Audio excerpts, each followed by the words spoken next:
we have as our goal where girls empowerment.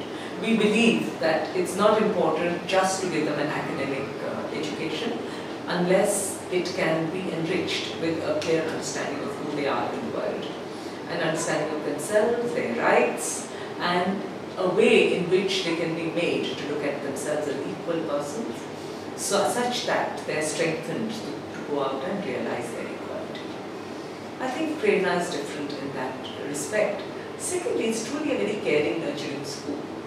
And thirdly, we are committed to taking our children all the way from nursery to college education with a vocational skill. So when we talk about strengthening our girls, we strengthen them not just intellectually and emotionally, but we try to help them strengthen themselves economically. Running a school like Prerna is by no means an easy option or as an easy thing. There are several problems. Starting, of course, poverty comes with a host of problems, right? They have very, very difficult lives at home and all of that, and especially in a poor household. The girls are at the absolute bottom of the, right?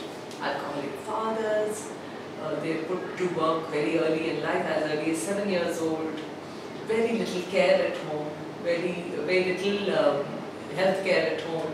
So that comes with its own. So we get, what comes to us often is malnourished girls, malnourished physically and malnourished emotionally, right? And often abused and battered emotionally, right? So that comes with its own group of problems. Often when you find a girl staring catatonically in a class, you often find out that it's because she's being sexually abused every day at home when we probe a little further. We are not the kind of school that will allow this to happen and just sit by. We're a very interfering school. So then the onus is on us, upon us to go and find out more about the problem, report it to Child Helpline, which we've done several times, and try and counsel the parents against all these practices. Of course, children are routinely beaten, right? So, and that is so true even in middle class families, that it's very hard to expect that it won't happen in these. So we have to counsel parents against that. Then many of our girls have to be rescued from child marriage every year. We have as many as 7 or 8 cases that come to our knowledge, out of which we are able to restrain 3 or 4. It takes a lot of effort. It takes talking to parents, threatening them, calling meetings, getting peer pressure, threatening with the police, going to Child Helpline, all kinds of things. And then maybe we manage to postpone some of them. Some of them just whisk their children off to the village and get them married. That is the problem, right? Then fighting all the biases at home. Helping. Often we get a lot of flack that you become so independent and you become so arrogant because of the education that you get. That's what they keep talking to you about, right? Because we are being subversive. We are subverting the traditional norms in a patriarchal society.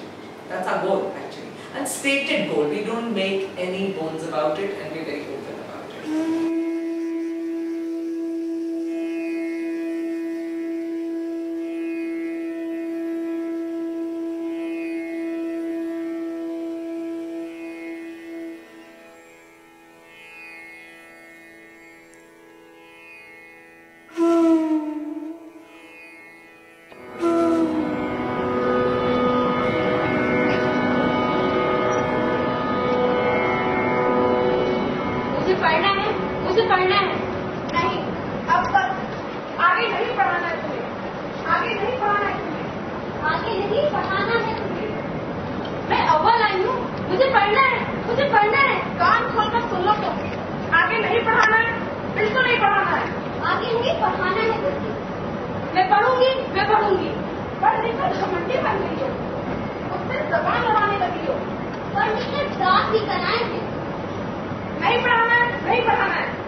नहीं पढ़ाना है, नहीं पढ़ाना।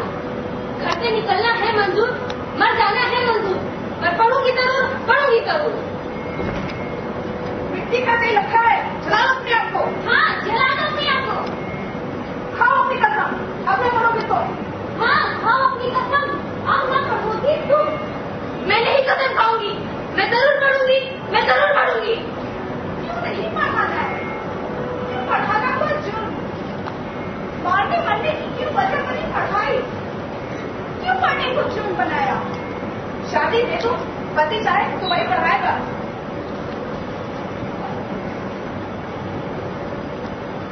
पहले तुम्हारी गुलामी, फिर उसकी, और मैं क्या मैं कुछ नहीं?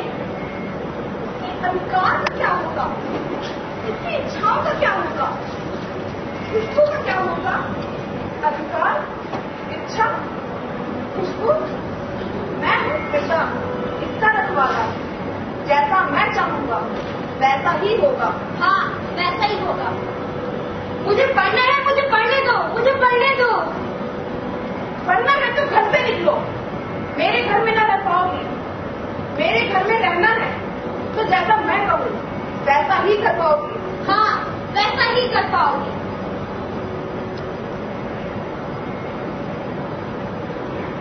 घर लगता है कैद खाना, घर वाले संरक्षक नहीं जेलर है बने। निकल जाने को जी चाहता है, डरती हूँ मगर बाहर बगैर पिता की छत के कैसे जीऊं? जी पाऊंगी, संभाल पाऊंगी अपने जीवन को खुद? कहाँ मेरा घर? बना पाऊंगी दुनिया को घर अपना? जरूर है, दुनिया है तुम्हारी, घर बना लो इसको। ये बनी है तुम्हारे लिए, बनकर तुमको सहारा देने वाले और इस दुनिया को तुम्हारा घर बनाने वाले। मेरा नाम खुशबू रावत है।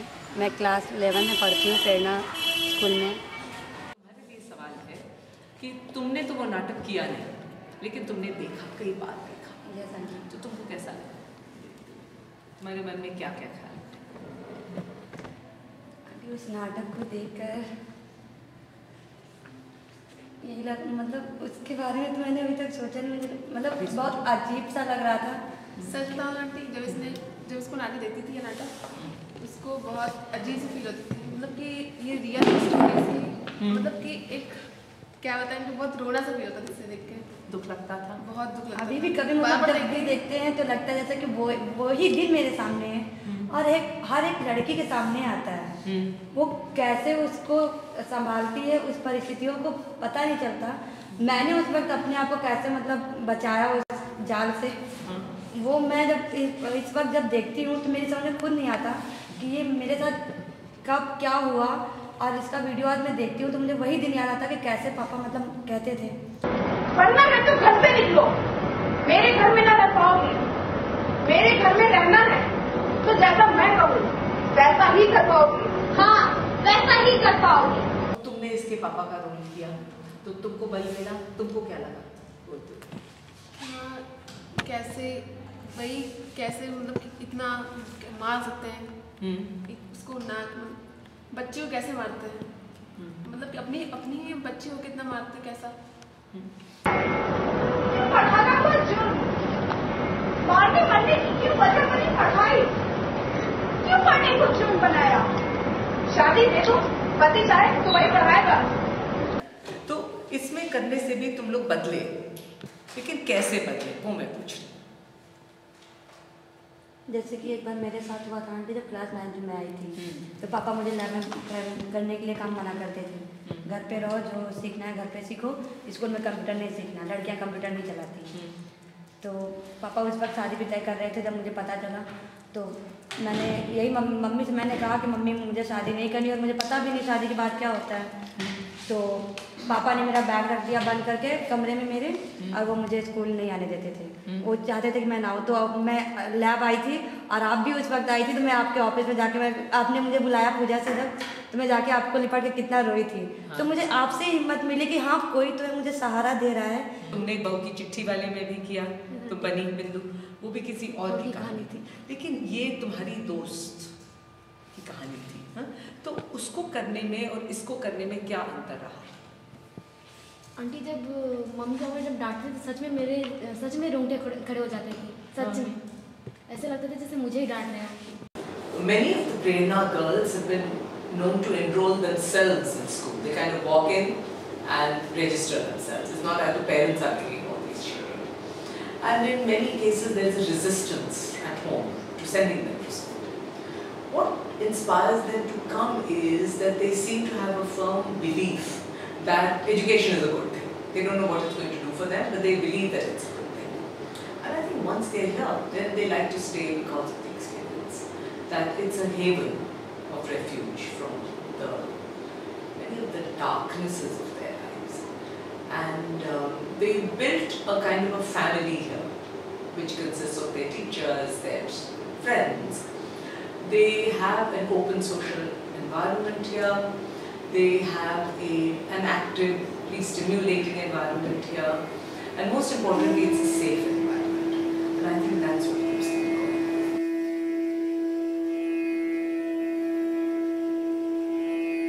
जैसे अभी तुम्हारी शादी हुई, तुरंत तुम्हें ससुराल भेज दिया जाए, तो ससुराल में क्या होगा?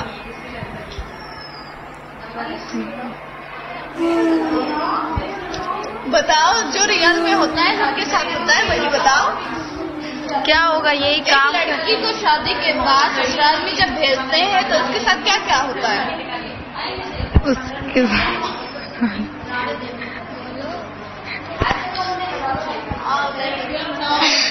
जब मतलब हमारी शादी तय हुई थी तो हमें पता नहीं चला था, लेकिन ये हमें पता चला था कि पापा लड़का ढूंढ रहे हैं। पापा गए थे दिल्ली, ये भी हमें पता था, लेकिन हमें ये नहीं मालूम था। तब मैं 17 साल की, 16-17 साल की ऐसी थी। अब मैं 21 साल की हूँ, अभी 21 साल की हूँ। तब मतलब वही मतलब पापा ढूंढ रहे थे, ये तो हमें पता था कि मतलब पापा लड़का ढूंढ रहे, लेकिन ये नहीं मालूम था कि पापा अभी जल्दी शादी कर देंगे हमारी मम्मी। तो पापा मतलब वहाँ से दिल्ली ढूंढ के आए तो हमें पता नहीं चला। पापा फ़ोटो भी ले आए, तब हमने देखा नहीं था। और फिर तिलक का, वो हम लोग की शादी से पहले तिलक होता है, तो वो तिलक हो जाने के बाद हमको पता चला था कि हमारा तिलक हो चुका है। अब क्या बताए बेटा, नंदनी की शादी तो करके एकदम पछतावा हो रहा है, एकदम रोज ऐसे परेशानी एक बढ़ती जाती है। न कभी फोन कर पाते, न बात कर पाते। क्यों, क्या हो गया? कितनी उम्र में उसकी शादी हुई थी? उसकी उम्र तो कम ही थी, 16-17 साल की थी। 18-19 साल में चली गई। तो इतनी जल्दी उसकी शादी क्यों कर दी आपने? कुछ परेशानियां ऐसी थी बेटा की जो शादी कर दी है उसकी। परेशानी क्या थी? कि समाज के दबाव में आके आपने क्या किया अपने आप से? नहीं, बस हम अपने आप ही से किए थे। हम बीमार रहते थे, इसी के डर से एकदम से कर दिए।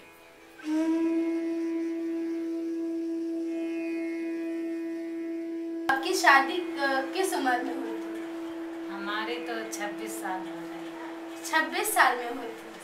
तो आपकी शादी तो इतनी उम्र में हुई थी, तो आपने रेनू की शादी इतनी जल्दी क्यों कर दी? 18 साल में लगी तो किया शादी। 18 साल की उम्र में। तो आपने उसकी पढ़ाई के बारे में कुछ क्यों नहीं सोचा? पढ़ाई थोड़ा बहुत पढ़ी, मतलब उसके बाद भी नहीं पढ़ी तो फिर सिलाई सिखा दिया। अच्छा। सिलाई के बाद शादी किया। तो अब कैसा आपका जीवन कैसा चल रहा है? हमारा तो जीवन बिल्कुल बेकार चल रहा है। क्यों? ऐसा है कि मेरे ससुराल यहाँ तक छोड़ गए हैं, बहुत तंगाई हो रही है। अब क्या करें, हम आगे के लिए सोच रहे हैं। कितनी उम्र में हुई थी? मेरी तो शादी 16 साल में। रेनू की राय ली थी उसने शादी के बारे में? हाँ। कि वो करना चाहती है कि नहीं करना चाहती? मतलब वो तो मतलब कुछ नहीं बोली तो हम लोग शादी किया। जब आपकी शादी तय हो रही थी तो आपको शादी के बारे में राय दी गई थी? लड़की के बारे में पूछा गया था? दी तो गई थी, पर ऐसा हुआ कि पापा लोग कहें चलो कर दो, ठीक ही है। इसके बाद हमने कहा ठीक है, पर ऐसा नहीं समझ में आया कि आगे क्या होगा क्या नहीं होगा। क्यों? कि जब भी लड़की की शादी होती है तब उसका शरीर भी देखा जाता है, हाँ, शरीर देखा जाता है कि वो दूसरे घर जाने के लायक है कि नहीं है। उसका विवेक, उसकी बुद्धि इतनी सक्षम है कि वो हर मतलब ससुराल में कई तरह से प्रताड़ित भी किया जाता है। तो क्या उन सब चीज़ों के काबिल है वो? मैं सोचा नहीं अपनी मेरी ज़िंदगी आगे क्या होगी, नहीं सोचा। तो जब अपने ससुराल में रही थी तो दहेज के लिए कुछ लड़ाई तो नहीं करते थे? दहेज के लिए तो कुछ नहीं, जब से ऑपरेशन हुआ तब से लड़ाई करने लगे थी। ऑपरेशन कौन सा? यही पेट का। तो तब से आपको लेने नहीं आया? तब से नहीं लेने आया। क्या कहते हैं? कह रहे अब हमें नहीं ले जाना है, कचहरी से अदालत कर लो बस। अदालत? और मेरे ख्याल से जो उसका ऑपरेशन हुआ है वो शायद उसकी कम उम्र की वजह से ही हुआ है कि उसको प्रॉब्लम हो गई। हाँ, यही बात है। ऐसे करके कहीं हटाओ, इसको नहीं ले जाना है। ये क्यों हटाओ कि थोड़ा गहराई से बताइए कैसे? कि इसका ऑपरेशन हो गया है, इसके बच्चे नहीं होंगे, ये है वो है, इसको अब नहीं ले जाएंगे। जब तुम्हारे पापा 1.5 लाख रुपए देंगे तब हम तुम्हें ले जाएंगे, ना तो नहीं ले जाएंगे।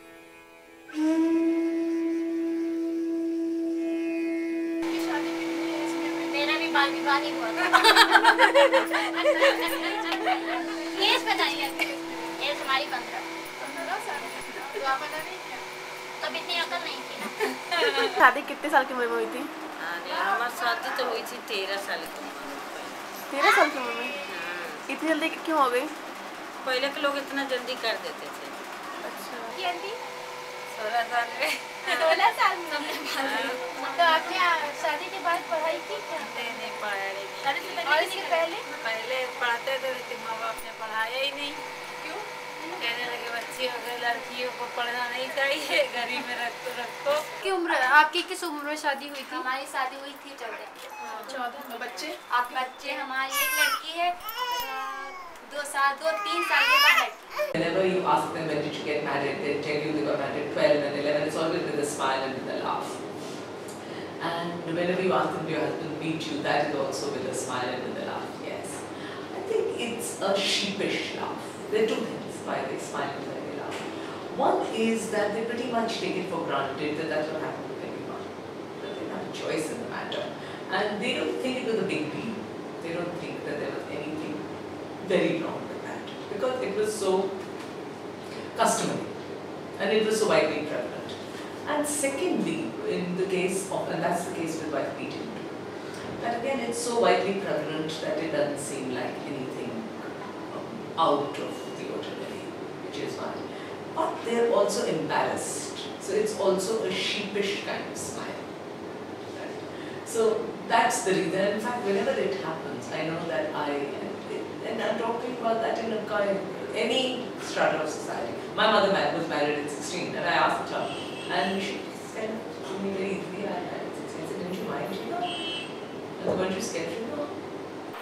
तो उस समय तुम शादी के लिए रेडी थी? उस समय नहीं। क्यों? क्योंकि हमको आगे पढ़ाई करनी थी और हम नहीं चाहते थे कि हम शादी करें। और फिर मम्मी पापा कहे कि नहीं करनी पड़ेगी।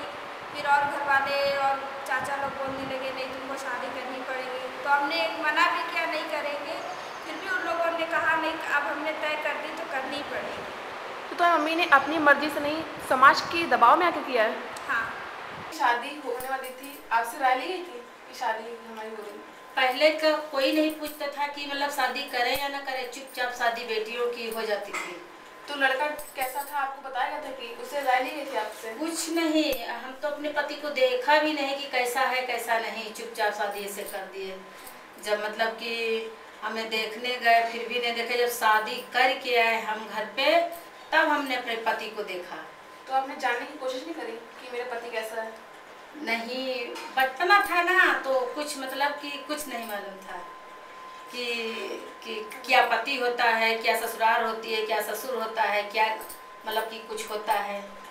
अच्छा, जब आपकी शादी हुई थी आपके माँ बाप ने अपनी मर्जी से करी कि समाज के दबाव में? अपनी मर्जी से की थी।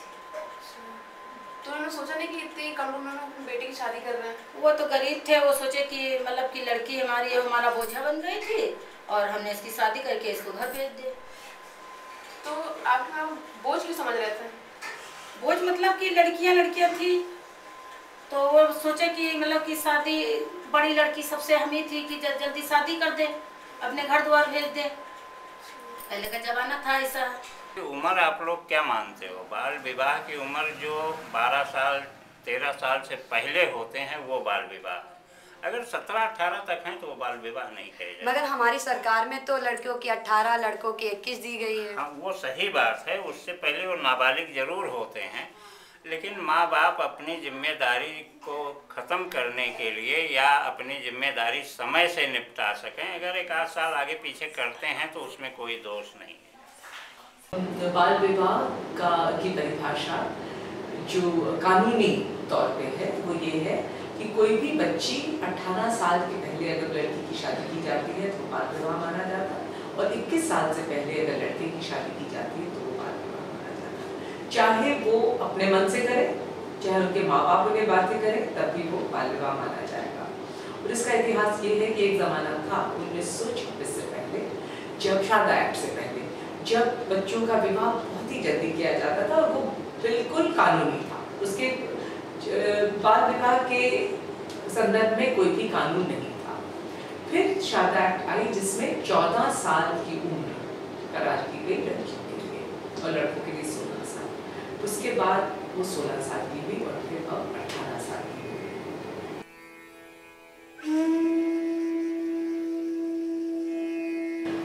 An important part of the curriculum in Prerna is girls' empowerment.